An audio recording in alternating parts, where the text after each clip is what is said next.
천국복음 45번째 고린도 후서 3장 6절 죄와 사망의 법 두 번째입니다. 그가 또한 우리를 새 언약의 일꾼 되기에 만족하게 하셨으니 율법 조문으로 하지 아니하고 오직 영으로 함이니 율법 조문은 죽이는 것이요 영은 살리는 것이니라. 아멘. 마귀가 사람들로 하여금 죄를 짓게 하여 사망에 이르게 하는 법을 죄와 사망의 법이라고 합니다. 마귀는 율법 계명을 가지고 사람들로 하여금 죄를 짓게 하여 사망에 이르게 합니다. 그러나 그리스도께서 십자가에서 저주를 받으심으로 율법의 저주에서 우리를 속량하셨습니다. 그리스도 예수 안에 있는 생명의 성령의 법이 우리를 죄와 사망의 법에서 해방시킬 수 있습니다. 오늘도 계속해서 죄와 사망의 법에 대해서 나누겠습니다. 큰 네 번째, 율법을 지키려고 노력하는 것 자체가 마귀에게 속해 있다는 증거입니다. 물론 복음이 없는 상태를 말하는 겁니다. 율법은 어떻게 사용하느냐에 따라 살리기도 하고 죽이기도 하며 복이 되기도 하고 저주가 되기도 합니다.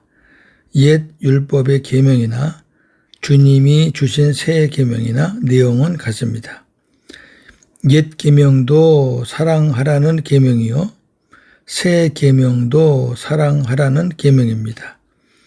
똑같은 계명이지만 율법을 육신의 눈으로 보고 귀로 들어서 지켜 살려고 하면 도저히 지킬 수가 없어 저주 아래에 놓이게 되지만 나 자신이 천국되어서 내 안에 계신 성령의 가르침을 받아 그리스도의 마음으로 살면 사랑할 수 있게 되는 것입니다. 이것이 내 안에 주님으로 인해 율법의 요구가 이루어지는 것이고 새 언약이 이루어지는 삶을 살게 되는 것입니다. 마태복음 22장 37절에서 39절. 예수께서 이르시되 네 마음을 다하고 목숨을 다하고 뜻을 다하여 주 너의 하나님을 사랑하라 하셨으니 이것이 크고 첫째 되는 계명이요 둘째도 그와 같으니 네 이웃을 네 자신과 같이 사랑하라 하셨으니 이 두 계명이 온 율법과 선지자의 강령이니라. 아멘. 온 율법과 선지자의 강령이 구약을 말하는 겁니다. 신명기에 있는 말씀들이죠. 하나님을 사랑해라. 이웃도 사랑하라. 그런데 율법의 육신의 눈으로 내가 이 계명을 지키려고 하면 불가능하다는 얘기죠. 아무리 해도 안 돼요. 그래서 우리 주님이 똑같은 사랑의 계명인데 이렇게 주셨습니다. 요한복음 13장 34절. 새 계명을 너희에게 주노니 서로 사랑하라. 내가 너희를 사랑한 것 같이 너희도 서로 사랑하라. 아멘. 같은 사랑인데 첨가된 게 있습니다. 내가 너희를 사랑한 것 같이 그랬어요. 주님이 우리에게 사랑을 보여주셨습니다.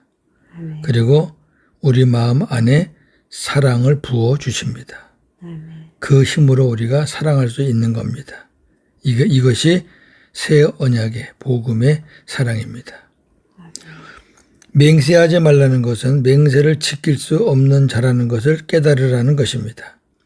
인간은 율법을 지키려고 노력할수록 죄를 짓지 않으려고 노력할수록 육신의 생각이 더욱 발동하여 좌절하게 되고 스스로를 죄인이라고 자책하면서 사망의 늪으로 더욱 빠지게 됩니다.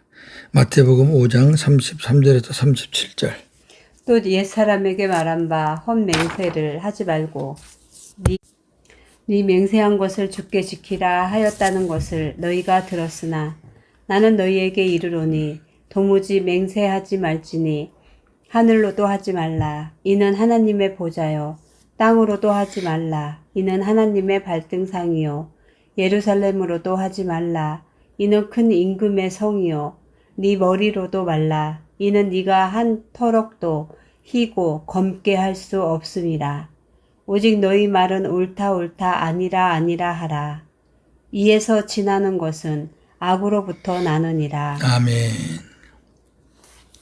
하지 말라는 거죠. 왜? 못하니까. 어차피 못하니까. 야고보 5장 12절. 내 형제들아 무엇보다도 맹세하지 말지니 하늘로나 땅으로나 아무 다른 것으로도 맹세하지 말고 오직 너희가 그렇다고 생각하는 것은 그렇다 하고 아니라고 생각하는 것은 아니라 하여 정죄받음을 면하라. 아멘. 맹세하고 지키지 않으면 정죄를 받습니다. 그러나 맹세하지 않고 그런 것 같은데 그러면 그렇다고 하고 아닌 것 같은데 그러면 못한다고 하면 되죠. 그러면 정죄받음이 면하게 됩니다. 하나님은 그것 가지고 정죄하지 않으신다 그 말이에요.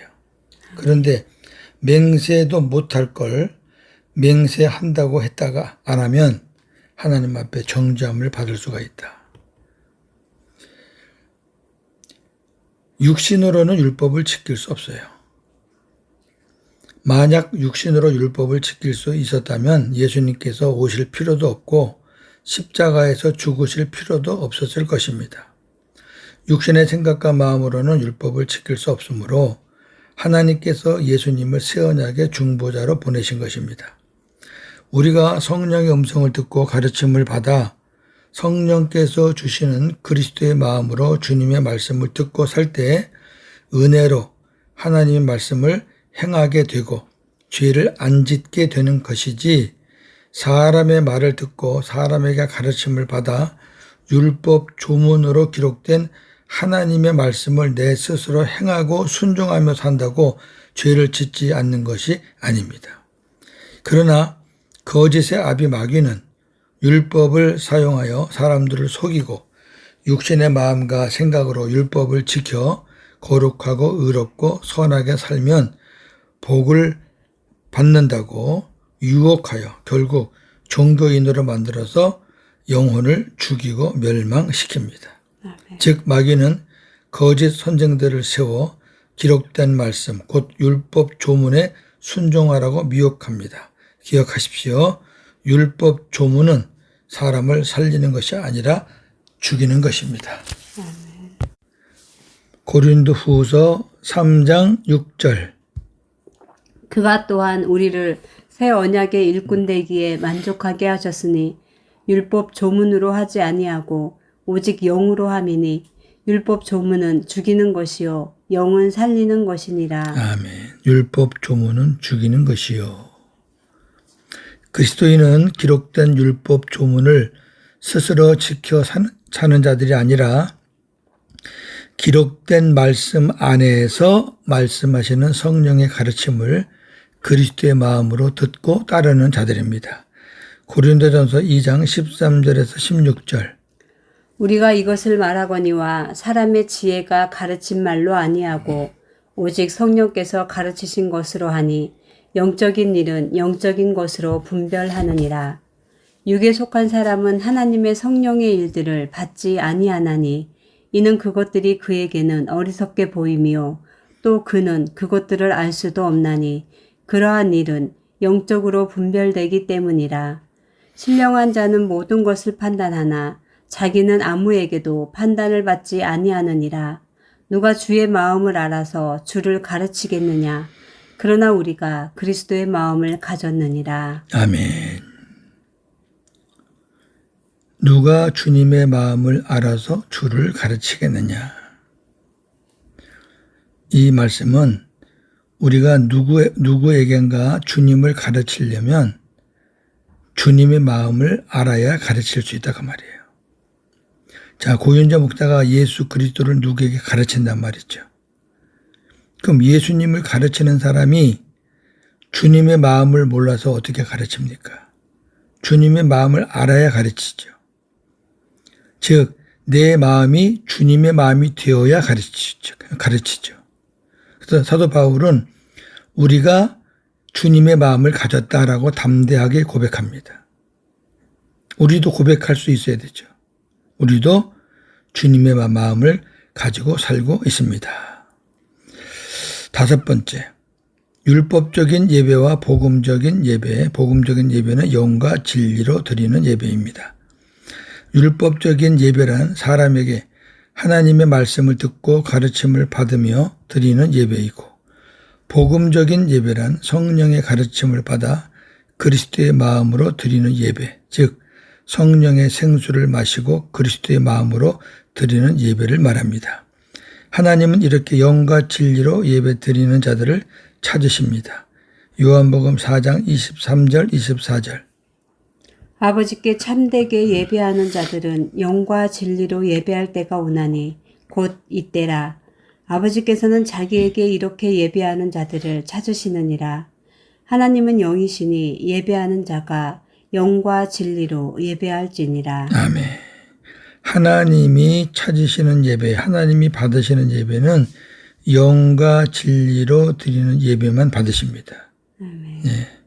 사람 많이 모였다고 받으시는 것 아니고, 건물 좋다고 거기 임하셔서 받으시는 것 아니에요. 얼마가 되든 영과 진리로 예배하느냐 이겁니다. 예수님께서 사마리아의 수가성 여인과의 대화를 통해서 영과 진리로 드리는 예배에 대해서 말씀하셨습니다. 이 여인은 야곱의 운물을 마시고 살았습니다. 야곱의 운물은 이스라엘의 모세의 율법을 상징합니다. 이 여인은 모세의 율법으로 신앙생활을 하고 있었던 것입니다. 예수님은 여인에게 이 물을 먹는 자마다 다시 목마르리라고 말씀하시면서 주님이 주시는 영생하도록 솟아나는 샘물, 생수에 대해서 말씀하셨습니다. 요한복음 4장 10절에서 14절 아주 중요한 말씀입니다.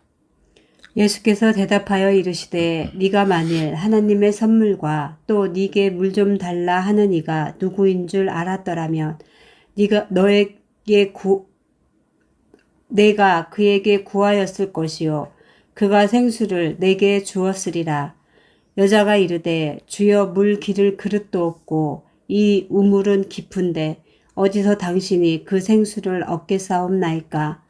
우리 조상 야곱이 이 우물을 우리에게 주셨고 또 여기서 자기와 자기 아들들과 짐승이 다 마셨는데 당신이 야곱보다 더 크니이까? 예수께서 대답하여 이르시되 이 물을 마시는 자마다 다시 목마르려니와 내가 주는 물을 마시는 자는 영원히 목마르지 아니하리니 내가 주는 물은 그 속에서 영생하도록 솟아나는 샘물이 되리라. 아멘. 이 여인은 야곱의 운물, 조상들이 먹고 마시며 살았던 그 운물, 그 물을 먹고 사는데 매일매일 그 물을 길러 옵니다. 예수님은 그것을 비유로 이렇게 말씀하시는 거죠. 이 물을 마시는 자마다 다시 목마른다. 네가 먹는 그 우물은 먹을 때뿐이지 또 목마른다. 그러니까 또 물 길러 와야 된다. 그런데 내가 너에게 주는 물은 영원히 목마르지 않는. 왜? 한번 들어가면 그 속에서 영생하도록 솟아나는 샘물이 되기 때문에 영원히 목마르지 않는 물을 내가 너에게 줄 수 있다. 이렇게 말씀하는 겁니다. 굉장한 거죠. 여인이 눈이 번쩍 뜨였고 귀가 번쩍 뜨였겠죠. 그래서 이제 예수님에게 묻는 겁니다. 여기 영생하도록 솟아나는 샘물, 즉 생수는 장차 우리 안에 오실 성령을 가리키는 것입니다. 요한복음 7장 37절에서 39절. 명절 끝날 곧 큰 날에 예수께서 서서 외쳐 이르시되 누구든지 목마르거든 내게로 와서 마시라. 나를 믿는 자는 성경의 이름과 같이 그 배에서 생수의 강이 흘러나오리라 하시니 이는 그를 믿는 자들이 받을 성령을 가리켜 말씀하신 것이라. 예수께서 아직 영광을 받지 아니하셨으므로 성령이 아직 그들에게 계시지 아니하시더라. 아멘. 배에서 생수의 강이 흘러나오리라. 그것은 장차 받을 성령을 가리켜서 말씀하신 것인데 아직까지 예수님이 십자가의 고난을 받지 않으셨기 때문에 이스라엘 백성들, 유대인들 마음속에 성령이 아직 오시지 않았죠. 네. 장차 오순절 성령 강림 때 이제 예수님, 그리스도, 그리고 성령, 아버지 삼위 하나님이 이제 오시죠. 그러면 이제 그 우리 안에 우리가 영접하면 우리 안에 오시면 반석이신 예수 그리스도를 통해서 성령의 생수가 펑펑 나오는 겁니다. 이것이 우리가 요새 복음 생활하면서 구하는 생수입니다. 생수, 보혈의 생수, 사랑의 생수, 능력의 생수입니다. 정리하고 나누겠습니다. 첫째, 육신으로는 율법을 지킬 수 없습니다. 만약 육신으로 율법을 지킬 수 있었다면 예수님께서 오실 필요도 없고 십자가에서 죽으실 필요도 없었을 것입니다. 둘째, 그리스도인은 기록된 율법 조문을 스스로 지켜 사는 자들이 아니라 기록된 말씀 안에서 말씀하시는 성령의 가르침을 그리스도의 마음으로 듣고 따르는 자들입니다. 셋째, 율법적인 예배란 사람에게 하나님의 말씀을 듣고 가르침을 받으며 드리는 예배이고 복음적인 예배란 성령의 가르침을 받아 그리스도의 마음으로 드리는 예배, 즉 성령의 생수를 마시고 그리스도의 마음으로 드리는 예배를 말합니다. 하나님은 이렇게 영과 진리로 예배 드리는 자들을 찾으십니다. 오늘도 복음으로 승리하시는 저와 여러분 되기를 주님의 이름으로 축원합니다. 이 죄와 사망의 법은 내일도 계속됩니다. 하나님 아버지 감사합니다. 오늘 죄와 사망의 법 두 번째 시간을 나누었습니다. 하나님 아버지, 율법을 우리 인간의 힘으로 지키려고 하는 것은 불가능하다는 것을 우리가 보았고, 또 율법적인 예배와 복음적인 예배에 대해서 말씀을 나누었습니다. 우리가 어떠한 말씀을 전하는 사람의 말을 듣고 가르침을 받기 위해서 드리는 예배는 율법적인 예배이고 영과 진리로 성령의 가르침을 받아 성령의 생수를 마시고 그리스도의 마음으로 드리는 예배가 영과 진리로 예배 드리는 복음적인 예배라는 것을 배웠습니다. 하나님은 이렇게 복음적인 예배 드리는 자들을 찾으십니다. 우리가 하나님 앞에 예배 생활을 계속하고 있는데 과연 우리의 예배는 복음적인 예배인지요? 주님이 우리의 예배를 받으시고 또 우리 예배를 찾으시는지요? 다시 한번 하나님 앞에 감사를 드리며 목마르고 갈급할 때마다 우리는 영생하도록 솟아나는 샘물, 생수를 구할 수 있는 은혜를 주시니 감사합니다. 오늘 하루도 생수를 많이 부으셔서 가라지 않게 하시고 충만해서 오늘도 복음으로 승리하는 하루가 되게 하여 주시옵소서. 예수님의 이름으로 기도하옵나이다. 아멘.